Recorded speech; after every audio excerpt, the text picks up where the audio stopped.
welcome to the Deep Dive. Today we're looking at something pretty astonishing, a development out of Africa that's really making waves globally. We're talking about this huge infrastructure project, kind of reshaping how people see the continent, maybe even shifting, global power dynamics a bit. Yeah, it's this thing called the Moses Bridge, a massive $4 billion engineering project. And the idea is to physically connect Africa with Asia, right across the Red Sea. Exactly. And it's more than just, concrete and steel. It feels like a big statement. It's so ambitious, apparently, that it's causing people worldwide to sort of rethink Africa's role, even catching major players by surprise. Well, and what's really striking, I think, is the narrative it pushes back against. For so long, the view, especially in the West, was often Africa as, well, needing aid, needing external guidance for big projects. And now you've got a project on this scale, linking continents, and crucially, it's a partnership with Asia, not the usual Western players. Yeah. That does change the script. It really does.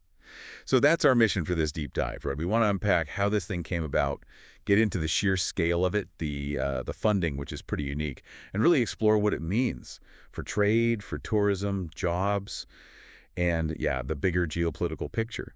It kind of sums up this shift, doesn't it, from, dependency narratives to Africa really leading its own development. Absolutely. Let's start with the origins then, because the name itself, Moses Bridge, is obviously loaded with symbolism. Right, referring to the parting of the Red Sea. Sure. And it's a joint project between Egypt and Saudi Arabia. Exactly. King Salman of Saudi Arabia first announced it, back in 2016, I think. But it's taken time, planning, studies. Now, Egypt's transport minister, Al-Wazir, has confirmed it's basically ready to go. Construction is starting. And where exactly is it going? It spans the Strait of Tiran, so it'll link Ras Hamad over in Saudi Arabia with Sharm el-Sheikh in Egypt. Okay. And this idea, it's been around for a while. Oh, yeah. Proposals go way back, maybe even to 1988. But they always hit roadblocks, politics, regional instability. Maybe even, some sources suggest, a lack of Western interest or active discouragement. Right. So it needed the right moment, the right partnership. Precisely. And now seems to be that moment. Okay, let's talk scale, because this is where it gets, mind-boggling. A 30-mile bridge. 30 miles. It's hard to even picture, isn't it, across such a significant waterway? Yeah, for comparison, that's way longer than the Channel Tunnel connecting the UK and France, and something like 50 times the length of the Golden Gate Bridge. Wow. 50 times. Yeah. The analogy I saw was like driving from JFK Airport in New York into Manhattan and back again. That's the sort of distance we're talking about. Which immediately brings up the engineering, right? How do you even build that? Exactly. Over water that's reportedly, half a mile deep in places? Half a mile deep. That's a serious challenge. You're talking about needing really advanced techniques, deep water foundations, maybe even floating sections, perhaps. It's a huge undertaking. It really is. It's not just ambition. It's a massive display of engineering capability being put to work right there. Continental pride, you could say. Definitely. And then there's the money side. Right. The financing. This is maybe one of the most talked about aspects. It's a huge price tag, $4 billion. $4 billion. And here's the key part.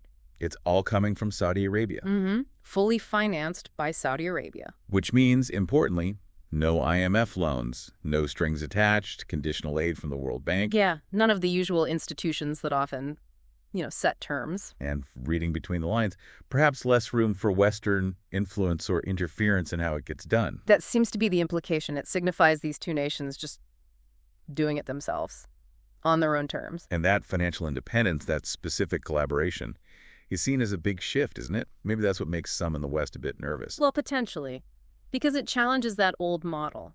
Africa leading, partnering with who it chooses, setting its own vision, not waiting for approval or direction from elsewhere. With Saudi Arabia bankrolling it, it definitely redraws some lines on the map, doesn't it? Who builds what, where, and why. Exactly. And it's not happening in a vacuum either. No, you mentioned it connects to other things, like the Neom City project. Precisely. Saudi Arabia's massive $500 billion futuristic city project, Neom. This bridge is a direct physical link to that vision. Making Egypt a real gateway then, not just to Africa, but to this future hub. Absolutely. And it's just the start, it seems. This bridge is, maybe the most visible piece, but there's a lot more collaboration going on. Like what? Well, there's a huge Egypt-Saudi electricity project, for instance. interconnecting their grids to exchange, I think, up to 3,000 megawatts of power. Wow, that's significant for energy security. Definitely. Plus, they're working together on Red Sea tourism stuff, building logistics hubs, setting up special economic zones. So really developing that whole corridor. Yeah, the Red Sea is becoming, maybe quietly, a really, really valuable economic zone, second only to the Suez Canal in that region, perhaps. It shows a deeper strategic alignment then, beyond just the bridge itself. I think so. A real reorientation of interests and economic focus. The world's definitely watching. Okay, let's break down the benefits. What does this actually do for people, for the economies there?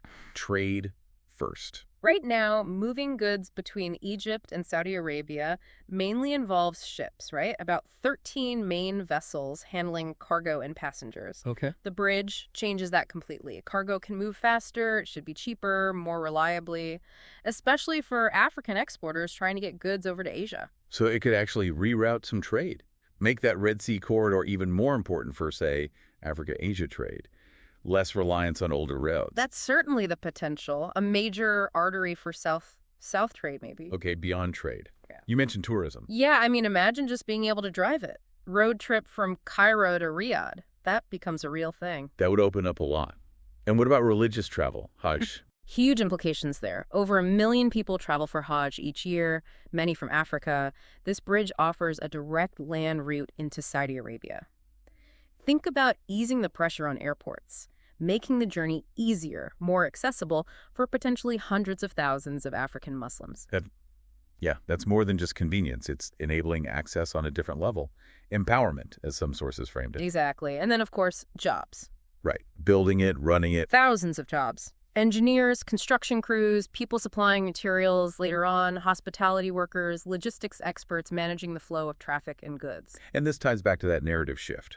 Right, this is development driven from within. Precisely. It counters that old aid dependency story. Here you have Africa building, leading, connecting itself. Okay, so lots of positives on paper. Yeah. Trade, tourism, pilgrimage, jobs. Yeah. But there's still this undercurrent of, let's say, anxiety or at least intense scrutiny from Western capitals. Why? Well, that's the big geopolitical question, isn't it? Does it challenge this sort of unspoken idea that Africa needs external guidance for projects this big?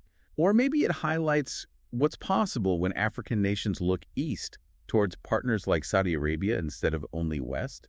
Perhaps. For years, the message often seemed to be that development depended on Western aid or partnerships structured in a certain way. Now you see these massive, multi-billion-dollar projects funded independently, driven by regional goals. It raises questions then. What if more countries do this? Build their own major projects with new partners. What happens if reliance shifts away from, traditional centers like Paris, London, Washington? It makes the bridge more than just infrastructure. It's symbolic. Very symbolic, like a declaration almost, Yes. that Africa isn't just going to be a passive recipient anymore. It's not waiting for a seat at the table. It's building its own table. And this one literally stretches across continents. So maybe the real shock for some observers isn't just the bridge itself. But the fact that it wasn't built for them or with them in the traditional sense, it represents a different way forward. That's a powerful way to put it. It really frames the Moses Bridge as this symbol of transition from a past often defined by external factors to a future of, well, self-determination, innovation. And maybe that independence, that agency is the core of the story here. Because as you say, this bridge might just be the beginning, the first of many bold moves as the continent charts its own course. Forcing the world to really see Africa not just as rising, but as actively leading in certain spheres. It definitely feels like a signal. Maybe the age of submission, as one source put it, is ending. And an age of African vision is starting. So something for you, our listener, to think about. This $4 billion bridge connecting Africa and Asia. What does it mean to you? How do you see this impacting the world? And maybe your own view of Africa's future? Worth reflecting on, definitely.